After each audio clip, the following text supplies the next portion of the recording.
नमस्कार किसान भाइयों, सुपर क्रॉप के इस यूट्यूब चैनल में आप सभी का स्वागत है।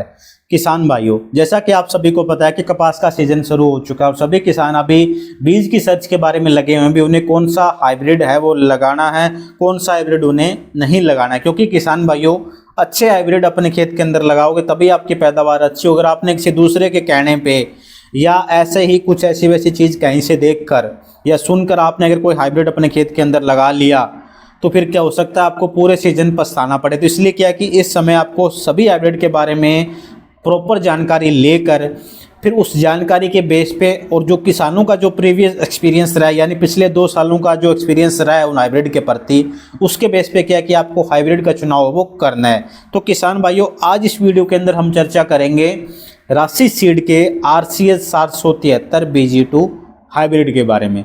नाम तो सभी किसानों ने सुन ही रखा होगा, तो मुझे ज़्यादा बताने की जरूरत नहीं है इस हाइब्रिड के बारे में।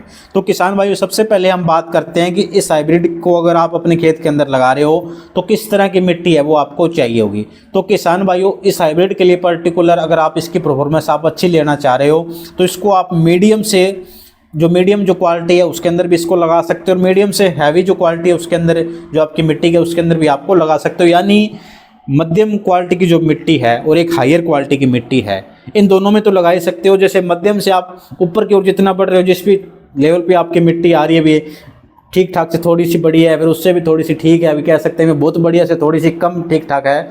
तो जितनी भी ये मीडियम से लेकर हैवी की जो सोइल आती है उनके बीच में जो भी सोइल आपकी आ रही है उसके अंदर आप इसको लगा सकते हो। उसके बाद में बात आ जाती है कि इसके पौधे की ग्रोथ कितनी होगी, क्योंकि ये भी बहुत ज़्यादा महत्वपूर्ण चीज़ है। तो अगर मैं बात करूं किसान भाइयों इसके ग्रोथ की, तो इसकी ग्रोथ आपको ज़्यादा देखने को मिलेगी। ये अच्छा खासा आपका फैलेगा और मतलब उसके बाद में हाइट भी इसकी अच्छी खासी है वो जा सकती है। उसके बाद में बात आ जाती है कि ये रस शोषक कीटों के प्रति इसकी कितनी सहन सकता है इस पौधे का। अगर इस पौधे के अंदर रस शोषक कीटों का हमला ज़्यादा होता है तो क्या उनको ये सहन कर सकता है। तो किसान भाई, अगर इस पौधे की अगर रस शोषक कीटों की अगर मैं बात करूँ कितना टॉलरेट करेगा, तो ये इसको आपका अच्छा खासा वो सहन है वो आपका कर सकता है। यानी अच्छा खासा टॉलरेंट है वो आपका रस शोषक कीटों को ये हाइब्रिड आपका करेगा अगर आप अपने खेत के अंदर इसको लगाओगे। उसके बाद में बात आ जाती है कि क्या ये पत्ता मरोड़ जो वायरस आपका आता है, जो कॉटन लीफ कर्ल वायरस जिसे हम कह सकते हैं, उसके प्रति ये आपका कितना, इसके अंदर कितनी जो सहन शक्ति इस पौधे के अंदर है।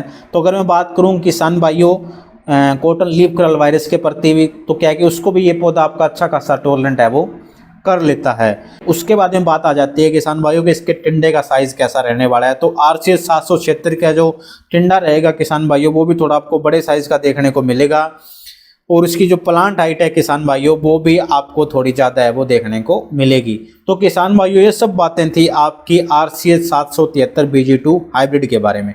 किसान भाइयों, अगर इस हाइब्रिड से संबंधित अगर आपके कुछ भी सवाल जवाब है तो आप हमारी इस वीडियो के नीचे हमें कमेंट करके पूछ सकते हैं। अगर आपको हमारी वीडियो अच्छी लगी हो, आप हमारे यूट्यूब चैनल पर नए हैं तो हमारे यूट्यूब चैनल को जरूर सब्सक्राइब करिए, साथ ही घंटे का बटन दबाइए ताकि जब भी कोई नई वीडियो आए उसकी सूचना तुरंत आप तक पहुँच पाए। धन्यवाद।